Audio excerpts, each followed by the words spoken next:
Nation news में आपका बहुत बहुत स्वागत है। मैं हूं आपके साथ अबरारुल हक रहमान। दर्शकों, बिहार की सत्ता को बचाने में गुजरात लॉबी का कितना बड़ा हाथ है?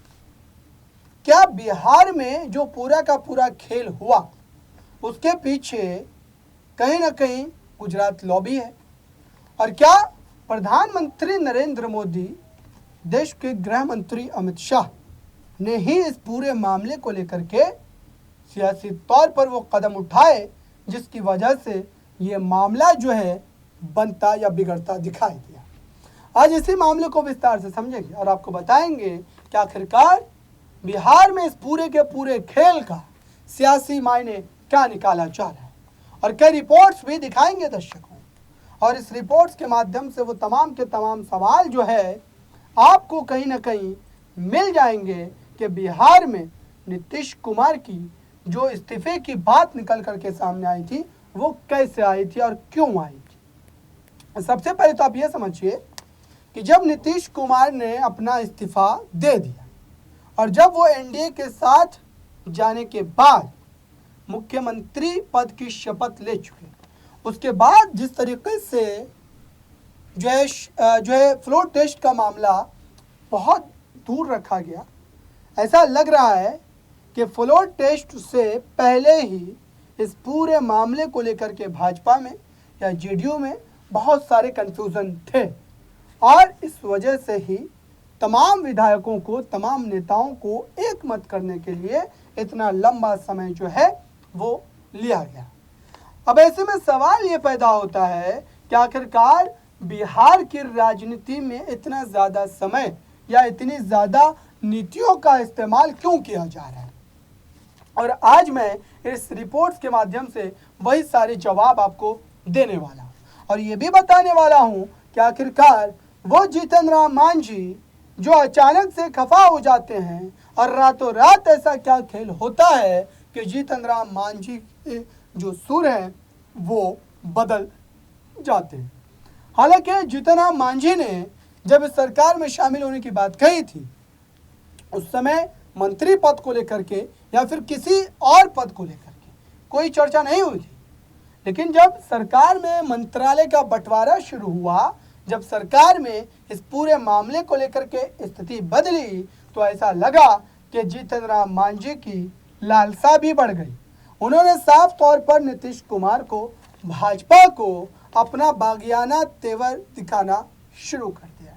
यहाँ तक कि जीतन राम मांझी ने यह भी कहा कि उन्हें एक मंत्री पद से क्या हो, कम से कम 2 मंत्री पद दिया जाना चाहिए। जब निर्दलीय को आप मंत्री बना रहे हैं तो उनके पास तो 4 विधायक हैं, और इसी बात को लेकर के वो यहाँ पर जो है पूरी तरीके से मामले को कोसना शुरू कर दिए। अब ऐसे में सवाल ये पैदा हो रहा है दर्शकों कि आखिरकार जीतन राम मांझी के उस बयान के क्या सियासी मायने निकाले जा सकते हैं, और गुजरात लॉबी का ये जो पूरा का पूरा खेल है, गुजरात लॉबी का ये जो पूरा का पूरा मामला है, ये किस तरीके से जो है बिहार की सियासत में एक बड़ा दखल रखता है। आइए आपको सबसे पहले हम आपको दिखाते हैं जीतन राम मांझी के उस बयान को, जिस बयान के कई सियासी मायने उस समय भी निकाले जा रहे थे और आज भी उस बयान को लेकर के वही सारी बातें कही जा रही है। देखिए इस रिपोर्ट। मंत्री या उप मुख्यमंत्री हों, वो बैठे हों और उनके गार्जियन 2005 के पहले सत्ता में थे, सरकार में थे, और बिहार के मुख्यमंत्री कहते हैं पब्लिक मीटिंग में कि क्या 2005 के पहले की स्थिति लाना चाहते हैं। आपने देखा था उस समय क्या हो रहा था, किसी को बोलने का अधिकार था, शाम में कोई निकलता था। तो इस तरह की बात होती है तो हम समझते बहुत अच्छा नहीं। दूसरी, अभी माननीय हमारे जननायक कर्पूरी ठाकुर जी को, परिवार को आज भारत रत्न की उपाधि दी जा रही है। इसके लिए भारत सरकार को हम धन्यवाद देते हैं। ये एक बहुत अच्छा काम, सामाजिक न्याय का काम हुआ है। उस अवसर पर उनकी जयंती, शताब्दी जयंती है, उस अवसर पर बोलते हुए नीतीश कुमार जी ने क्या कहा कि भाई कुछ लोग अपने पुत्रों को आगे बढ़ाना चाहते हैं, उनका यही उद्देश्य है। हमरा तो भाई कर्पूरी ठाकुर जी के चरण चिन्हों पर चलते हैं। उन्होंने अपने परिवार को नहीं बढ़ाया, हम अपने परिवार को नहीं बढ़ा रहे हैं। तो डायरेक्ट है कि वो कांग्रेस को कह रहे थे और राष्ट्रीय जनता दल को कह रहे थे। ऐसी परिस्थिति में आप समझते हैं कि एक होने की बात है क्या? इस आधार पर हम बोलते रहे हैं कि खेला। तो आपने देखा दर्शकों, आखिरकार जो स्थिति पैदा हुई है उसको लेकर के क्या साफ तौर पर यह कहा जा सकता है कि ये पूरा का पूरा मामला पहले से तय था?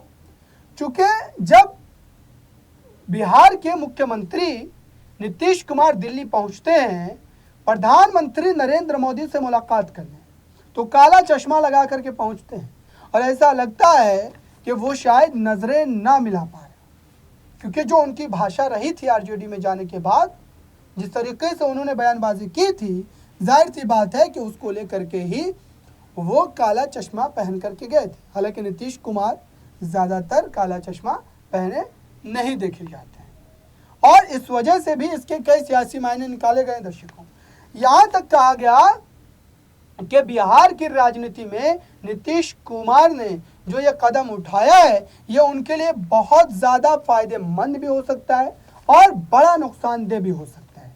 और इसी बात को लेकर के सियासी स्थिति जो है वो बदलती हुई नजर आई। अब इस पूरे मुद्दे को लेकर के आपको एक बात ये भी समझनी पड़ेगी कि जो भाजपा के अध्यक्ष हैं बिहार के सम्राट चौधरी ने जो बातें कही थी पहले कि वो जो मुरेठा बांध करके घूम रहे थे और ये कह रहे थे कि वो नीतीश कुमार को जब तक सत्ता से उखाड़ नहीं देंगे, सत्ता से उखाड़ नहीं फेंकेंगे, तब तक वो मुरेठा नहीं खोलेंगे। लेकिन अब तो वो सरकार का हिस्सा बन चुके हैं, अब तो वो सरकार में शामिल हो चुके हैं और उप मुख्यमंत्री की भी शपथ ले चुके हैं।